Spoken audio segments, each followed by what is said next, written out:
Hey there, Matt the Mortgage Guy. In today's video, I'm gonna tell you how to make $1 million with a break-even rental property.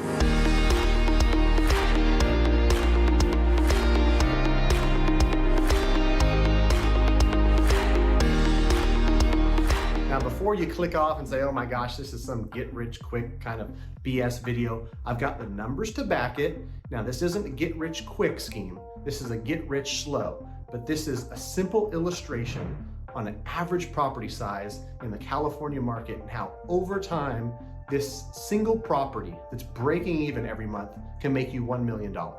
Now, before I get into it, if you like straightforward and honest real estate, mortgage, personal finance, and real estate investing advice, you've come to the right place. So, in order for me to get this message out to more people, I need you to smash the like button for the YouTube algorithm. We'll see how that goes over. See if YouTube likes me and stuff. Consider subscribing to the channel. Have that bell ring whenever I post a video, which is gonna be at least 3 times a week because I'm really enjoying doing this. And so enough rambling.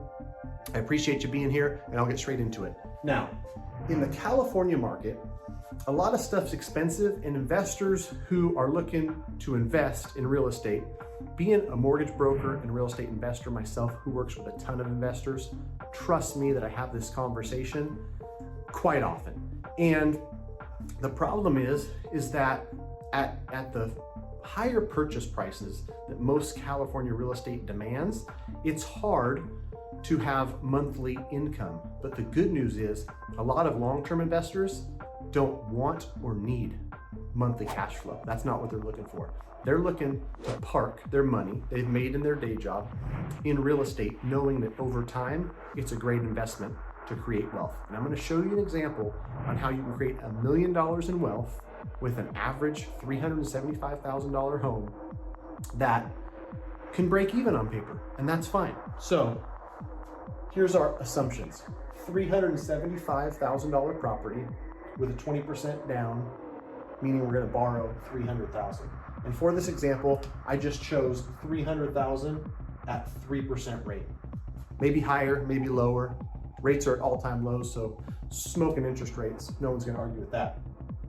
All I did was I took the $300,000 loan on day one and a simple amortization schedule. Here's where the power of real estate really, to me, is exciting. You buy this property, and let's say that the monthly payment is in the $1,700 range. I don't know what the specific taxes, insurance, and stuff are. Let's call it $1,700. The thing rents for $2,000. Rents in California are high, trust me. There's some maintenance, there's some vacancy. We'll just call it break even. The thing breaks even. So month by month, you don't get to touch cash flow. You don't get to feel cash flow. You don't get to quit your day job. But after 10 years, the tenant paying your mortgage has paid it down to $228,000. Then after 20 years, it's down to $131,000. And after 30 years, it's paid off. Free and clear property. Another assumption I made, and I went into the data, over the long term, real estate appreciates in value. It's just, I've said it in many videos, and it's just fact. It's not anything that we need to discuss or whatnot. It might go up 8%, then up 9%, then down, and up, and down. Whatever it does, 3% appreciation, really like California historical is probably closer to 4, but I use 3 just to be conservative. Let's be conservative. After 10 years, this $375,000 property is worth $506. Then it goes up, down, up, down, up, whatever it does, 3% as the baseline. I'm not an artist, trust me. $683,000 is what it's worth. Same thing, 3%, up, down, whatever you want it to do. $921,000 at 3%. We'd have to use 3.2% to get that $1 million mark. But we're talking rough numbers, okay? Just because the title of the video is $1 million, don't, write in the comments, gosh darn it, Matt, you said $1 million, it's 921. We'll assume a higher appreciation, then we'll get to $1 million. Let's just assume 2% appreciation, $682,000. Or let's say it's the worst 30 years that real estate has ever seen. And it just goes down like, I don't know. It's still worth 500 grand. You still got 500 grand house that you owe zero on. It's broke even. The tenant paid the mortgage.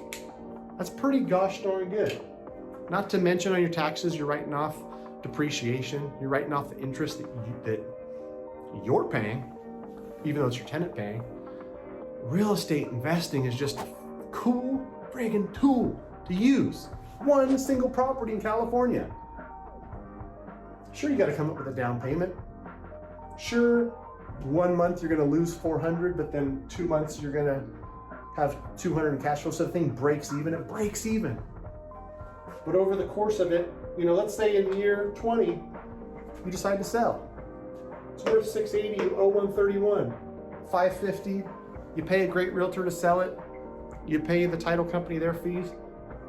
You net $500,000. Not too bad. So, any questions regarding mortgage, I'm more than happy to help. Only licensed in California. So if you reach out to me, matt@mattthemortgageguy.com, I can answer any questions and write mortgages all throughout California. If you just want some real estate investing advice, I've got personal experience. I've got plenty of clients with a ton of experience that I've, been able to help talk through and advise through and learn from. So if you're in another state, I'm happy to refer you, or go to findamortgagebroker.com.